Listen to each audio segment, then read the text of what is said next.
Have you ever considered making God your waymaker? This is a thought that might not have crossed your mind before. So, let's break it down a bit. A waymaker is someone or something that creates a path where there wasn't one before, leading you through unfamiliar territory towards your destination. Now imagine having God as your waymaker. Intriguing, isn't it? This spiritual practice is not about outsourcing your life's decisions, but inviting divine wisdom into your journey. It's about leaning into faith, tapping into a higher power that can guide you towards a more blessed and prosperous life. It's about opening yourself to possibilities that you might not have thought of, and embracing opportunities that might have seemed out of reach. The benefits of this practice are manifold and can lead to a truly transformative new year. So let's embark on this journey together, understanding how to make God your waymaker.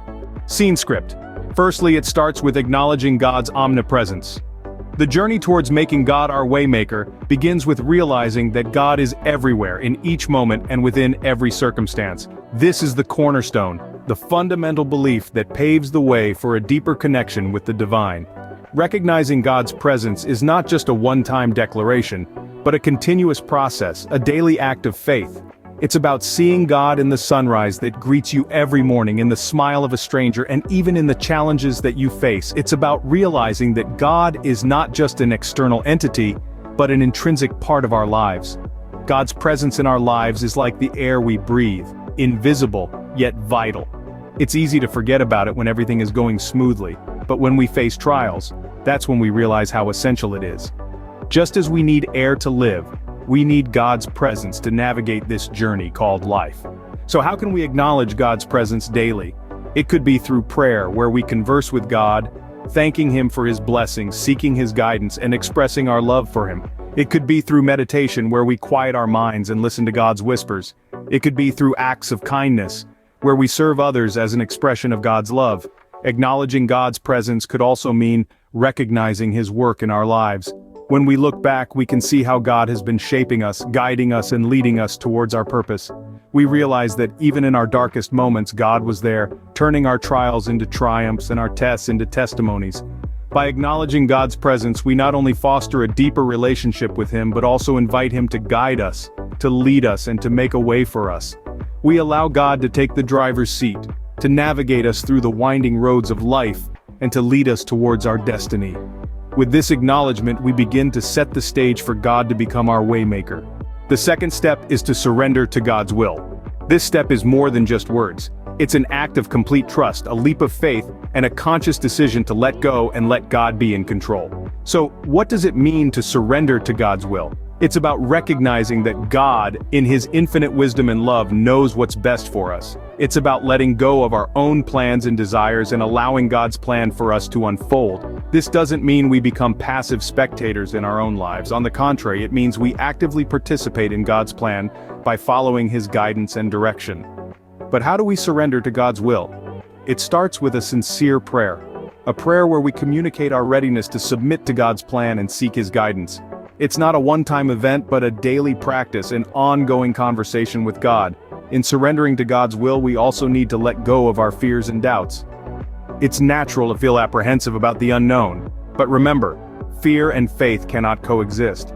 We must replace fear with faith, knowing that God will never lead us astray. Surrendering to God's will also means accepting that we may not always understand His plan.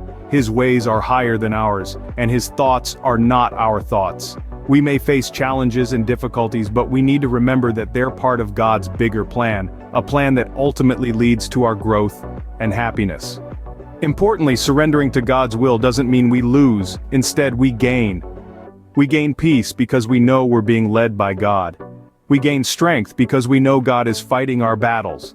We gain wisdom because we're learning to see life from God's perspective. In the end, surrendering to God's will allows us to let Him lead us, and opens the door for Him to become our waymaker. By surrendering, we align ourselves with God's plan, making room for Him to work miracles in our lives. So, take that leap of faith and surrender to God's will. He's waiting to lead you into a blessed and prosperous new year.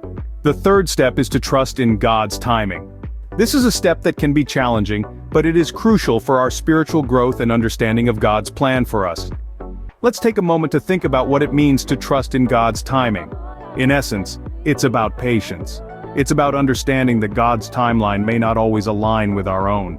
We live in a world where we want everything instantaneously. Fast food, high-speed internet, instant gratification. But God's timing doesn't work like that. It's not about the quickest route, it's about the right route. When we trust in God's timing, we acknowledge that He knows what's best for us. Even when we can't see it ourselves, it's like being on a journey. We may not always understand why we're taking a certain path, why we're encountering certain obstacles, or why we're not moving as fast as we'd like. But when we trust in God's timing, we understand that there's a reason for it all. This trust can lead to a sense of peace and fulfillment. When we stop trying to control the timeline and surrender to God's timing, we can find peace in the knowledge that He is guiding us.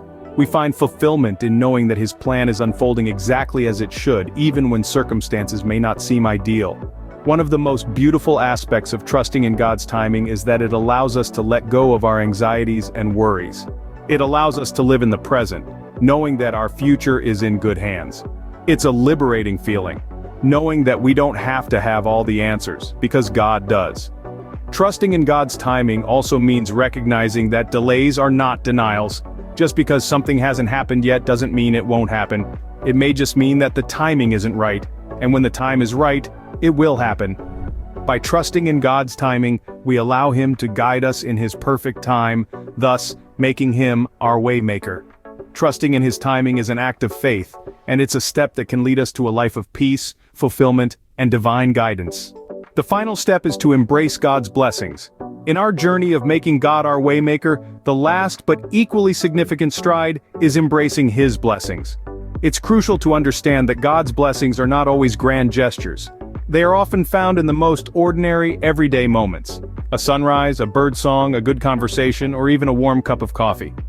Recognizing these blessings begins with creating a mindset of gratitude.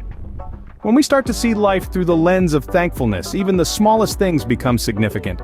A grateful heart can see blessings where others see nothing. It's about appreciating the gift of life, the air we breathe, the people we love, and the opportunities we have. But embracing God's blessings is not just about recognizing them, it's about receiving them with open arms, acknowledging their source and using them to enrich our lives and the lives of others. It's about letting these blessings fuel our faith, deepen our relationship with God, and drive us towards the purpose He has for us. This step is also about celebrating God's goodness. When we embrace His blessings, we naturally want to share His love and kindness with others. We become vessels of His grace, channels through which His blessings flow. And as we give, we receive more. This cycle of giving and receiving creates a sense of abundance and prosperity. Remember, prosperity is not just about material wealth. It's about living a life of purpose, joy, peace, and fulfillment. It's about thriving in every aspect of life, spiritually, emotionally, mentally, and physically. And this kind of prosperity begins with embracing God's blessings. So let's open our hearts and minds to see the blessings around us. Let's receive them with gratitude, use them wisely, and share them generously. Let's celebrate God's goodness and let His blessings enrich our lives and the lives of those around us. Embracing God's blessings allows us to see His hand in our lives, making Him our ultimate waymaker. And that's how you make God your waymaker. It's a journey, a process, a commitment. Acknowledge His presence, surrender to His will, trust in His timing, and embrace His blessings. It's not always easy, but it's always worth it.